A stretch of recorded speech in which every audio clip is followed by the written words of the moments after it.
this is going to be your guide to using the spear in New World Aeternum. So the spear scales with strength and dexterity, so we want to max out strength and dexterity, and if we're using the attuned pants, then we can get some intelligence, focus, constitution.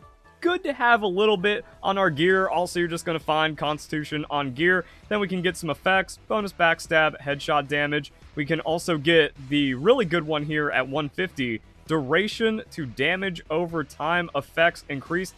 A lot of bleed on the spear, so we want that. Then we have damage at full health, extra crit chance, and then crazy benefits from strength, base damage to abilities, and the light attack chain, and we also get base damage while under 90% health. So as long as we're not 90 to 100% health, hey, we're just going to have free damage and then a lot of scaling, and then the spear pops off. Now, there's different ways of playing the spear. You can go crowd control, crowd clearing, and do really well, or you can also do single target bleed. This is my AoE, go to a camp, clear out tons of mobs build. You go Cyclone, there's a leeching perk for the Cyclone, that's all nice, and then just whenever you hover something on the spear, it sounds good.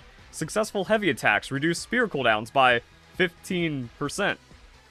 Okay, so a 15% refreshing move on heavy if we're spamming it. 10% increased damage on consecutive heavy attacks against a single target. So if there's like a big boss, we just keep poking them and we keep on doing more damage. Fortify on heavy attacks, and then stamina regeneration. I don't even know why this is here. Perforate is a lot of damage in quick attacks that applies rend, and then you get more rend, and then you also get a weaken on top of that, which means just deal more damage. 10% bonus damage for each debuff on your target. Instead of strong conditioning, you want merciless strength, because you sweep, and then you cyclone, and you just have increased damage with that. So light attacks are going to be the more AoE build, because you're just kind of like sweeping across and then getting like quick cooldown resets and refreshing move, and then you're just going into more abilities. The heavy attacks, you want to replace sweep with skewer, and then you can just apply bleed.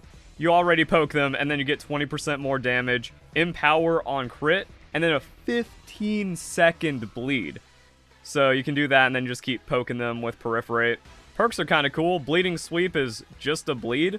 And I guess if you have Bleeding Sweep, you can get rid of Cyclone. I just like the Leeching Cyclone so much, but when we actually look at it, what does Cyclone give us?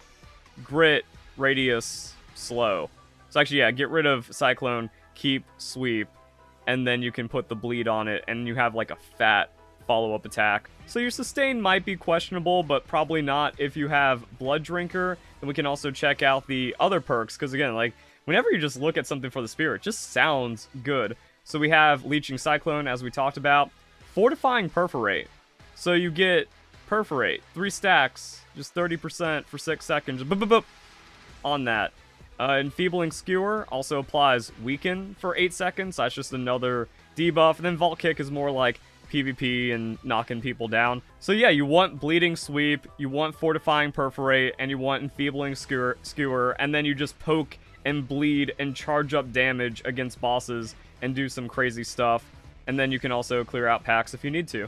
So yeah, it kind of gets weird trying to explain 2 different builds at once. But I think the ideal thing to do is you run Greatsword with the spear, and then that means you're getting dex and strength scaling, and then you're also making it to where, like, oh yeah, you use your Greatsword for pack clearing and big AoEs, and then against the boss or the named enemy at the end of a camp or something like that, then you just go into heavy bleed spear, and it's all just natural synergy. Remove anything for light attacks, so like, you don't need this, you don't need that, you don't need this, and then you go into skewer, and you find something else to max out skewer. You won't need the unerring precision as well. Boom, free.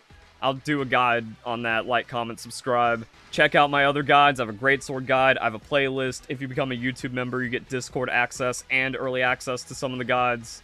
As for the weapon, this is not a Bis Spear. This is actually just like a complete mess, because like, okay, if you're doing stabby, pokey, bleedy, you want Trenchant Strikes and Keenly Jagged, and then just kind of whatever. But if you're doing the AoE focused one, you want Enchanted Refreshing Move, because it's a lot of light hits, and then the Leeching Cyclone on that.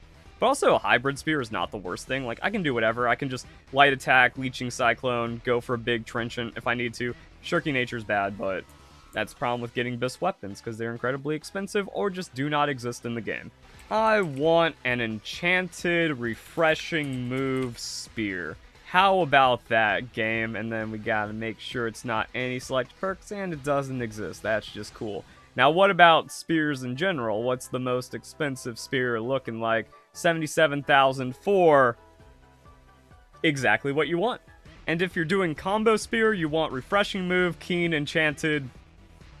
Good luck. And honestly, like I said, I think the best one is going to be the trenchant, bleedy 77k perfect spear with a strong Greatsword. And the cool thing about Greatsword is you just get Serenity, and you have the best weapon in the game. Second best, because the electric hammer is probably the best weapon in the game. Alright, let's get in there and get absolutely wrecked. So there's our sweep, there's our leeching cyclone, there's our poke, and then, oh wow, our cooldowns are pretty much back up, so then we can use that just stay alive, and it's good. We'll pop some stuff, and then we're in a bad spot, but yeah, we can kind of like clear out and wreck things, and still be pretty decent in the end. And again, this is actually like super duper crapped out build. Oh, and yeah, that spear hit. Yeah, you get rid of Cyclone for the single target, because my gosh, did you just see a random like 7k follow-up crit? That was wacky. Yeah, this stuff is garbage. I'm running out of money and patience for all these guides to show you guys like super bis. We don't even have any other stuff. This is my hammer set up with like grit ward, not enough enchanted ward. We got some pearls out here. Not even an optimized equip load, and as I showed you, we barely have any constitution, and we still did it. And I think we want to do a heavy attack because we get empower or fortify or something from a heavy attack, but then, man, we gotta sweep them down, spin them around. We would get that bonus damage hit, like the 25% damage. And look at that, like, one heavy attack also just kind of heals us all up, does crazy damage. And then if we had, like, refreshing move, the light attacks also giving us cooldown reduction. Heavy attacks also giving us cooldown reduction. So even, like, heavy spear into packs is fine. And then the range on the thrust is actually pretty wide. It's like you're hitting someone with a greatsword heavy attack. So you just do tons of damage to tons of people. Find the 10%, maybe a little poke inside of there. And then you can use your other abilities. And it all heals you back up to full through leeching effects and stuff, or lifesteal. And like, wow, we just dab on things. So yeah, that's the spear. And the thing about the spear is I'm surprised every time I use it. I'm like, wow, that has more damage than I thought, and more AoE than I thought. And I use it, and I understand a little more, where it's just like, oh yeah, light attacks do kind of suck, but are also kind of useful on like refreshing cooldowns, and then you just kind of play it however you want, and then you throw out abilities, and it's like, strong. And if I invested the 100,000 gold like I have into other videos for the super duper bis spear, wacky things probably happen. So yeah, as long as like your abilities go off, you're just chilling, and then like boom, we get more clear out. Ooh, okay, we're dying. Wait, ability save us. Oh, somehow we got health back. Ah. And then that follow-up hit just kind of smashed. This is like the worst place to be in the worst case scenario, under the worst things, and it's still fine. But then it's really just that, like, just like huge poke, big damage, stab if it crits for crazy, and then just like, now they got bleed and rend, and if we had other things, it's more bleed, and there's reach, and there's poke. Don't worry, I'll make a guide about it. Spear, Greatsword, OP. I'll invest in the combo, and it'll be pretty cool. But just like, I thought Spear was kind of stupid, where it's just like, what are you going to do? You're going to poke things? You're going to have like low scaling and little bits of damage? No, it's kind of crazy. So yeah, Spear's really strong. Hope you guys enjoy the video. Hope you all have a nice day. Thank you very much for watching. You just dab on things every time.